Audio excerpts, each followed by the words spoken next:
Class চলাকালীন সময় ceiling fan মাথার উপরে পড়ে গুরুতর আহত তৃতীয় শ্রেণীর এক ছাত্র। আহত ছাত্রের নাম রাজদীপ রায়। ঘটনার রাজধানীর অন্যতম বনেদি বিদ্যালয় উমাকান্ত ইংলিশ মিডিয়ামে। ঘটনাকে কেন্দ্র করে বিদ্যালয়ের অভিভাবক মহলে তীব্র ক্ষোভের সৃষ্টি হয়েছে। শিক্ষা দপ্তরের মতোই যেমন খুশি তেমন মর্জিতেই চলছে বিদ্যালয়গুলি। অধিকাংশ বিদ্যালয়গুলিতেই চরম অব্যবস্থা। এই অব্যবস্থার বিরুদ্ধে অভিভাবকরা প্রতিবাদ জানালেই প্রচার করা হয় চক্রান্ত চলছে। অনেক সময় বিনা কারণে শাস্তি পেয়ে ভুগতে হয় প্রতিবাদী অভিভাবকদের ছেলে মেয়েদের। এই অব্যবস্থা শেষ কোথায় তা কেউ জানে না। বুধবার বিদ্যালয় কর্তৃপক্ষের খামখেয়ালিপনার কারণেই প্রায় মৃত্যুর হাত থেকে ভাগ্যচক্রে বেঁচে ফিরল তৃতীয় শ্রেণীর এক ছাত্র।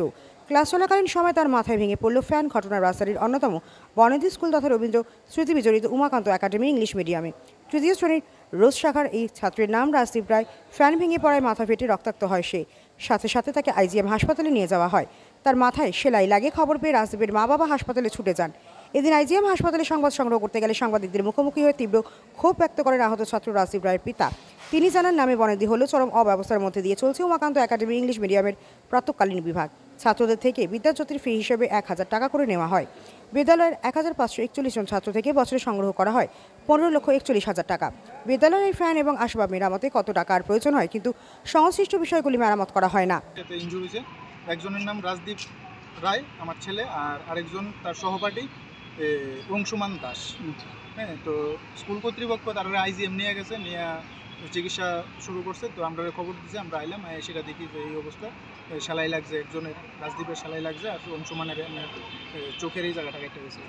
তো আমরা অ্যাকচুয়ালি ব্যাপারটা হয়েছে কি, কিছু কিছু জিনিস দপ্তরের গাফিলতি, হ্যাঁ, যে দীর্ঘ পুরানো হয়েছে 20 বছর 25 বছর, সেই জায়গাতে পাখাগুলিরে চেক করার কোনো ব্যবস্থা নাই যে এগুলি ঠিকঠাক আছে কিনা। 1541 জন বাচ্চা আছে এই স্কুলটাতে পড়ে। তো আজকে আমার বাচ্চার সঙ্গে হয়েছে, কালকে তো অন্য আরেকজনের বাচ্চার সঙ্গে হইতে পারে। তো এবার বাচ্চারা স্বার্থে যদি আমরা কয়েকজন গার্জিয়ান আছি, যদি আমরা বাচ্চারা। সিলিং ফ্যান পড়ে ছাত্র আহত হওয়ার ঘটনায় তীব্র ক্ষোভ ব্যক্ত করেন বিদ্যালয়ের অপর এক অভিভাবক। তিনি জানান, এই ধরনের ঘটনা কোনো মতেই মেনে নেওয়া যায় না।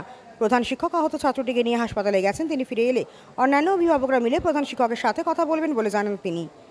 আমার ব্যক্তিগত ডিমান্ড, বা আরও আমার মতো অনেকেই আছে যারা সকালবেলা আইলে আলোচনা হয় যে স্কুলে যদি মোবাইলটা ক্লাসের মধ্যে টিচাররা না নেয়, তাহলেই মনে হয় সবচেয়ে বেস্ট হয়। কারণ সেই রকমও পড়াশোনার চাপ নাই যে একবারে ক্লাসের মধ্যে মোবাইলটা না নিলে বাচ্চারা পড়াশোনা শিখতে পারতো না। আর এটা দপ্তর এই জিনিসটার লেগে আমি মনে করি। মানে আপনি কইতে চাইতেছেন যে টিচাররা মোবাইলে কন্টিনিউ থাকে না, টিচাররা মোবাইলে কন্টিনিউ থাকে এরকম ব্যাপার তো আমি 100% কইতে পারতাম না। কারণ কি লিগে, আমি তো বাইরে থাকি, বাচ্চারা ভিতরে পড়াশোনা করে। কিন্তু এটা ঠিক যে মোবাইল নিয়েই টিচাররা ক্লাসে যায়। প্রত্যেকটা ক্লাস টিচারই যদি মোবাইল নিয়ে যায় ক্লাসে, তাহলে তারা তো ব্যক্তিগত ফোনও আইতে পারে। এদিন মাথায় ফ্যান ভেঙে পড়ে ছাত্র আহত হওয়ার ঘটনায় বিদ্যালয়ের অন্যান্য ছাত্রদের মধ্যে তীব্র আতঙ্ক ছড়ায়। গোটা বিষয়টি কোন কোন অভিভাবকরা শিক্ষা দপ্তরের আধিকারিককে জানিয়েছেন, বিষয়টি নিয়ে কর্তৃপক্ষ কী ব্যবস্থা গ্রহণ করে সেটাই এখন দেখার। ব্যুরো রিপোর্ট, হাল্লা বোল।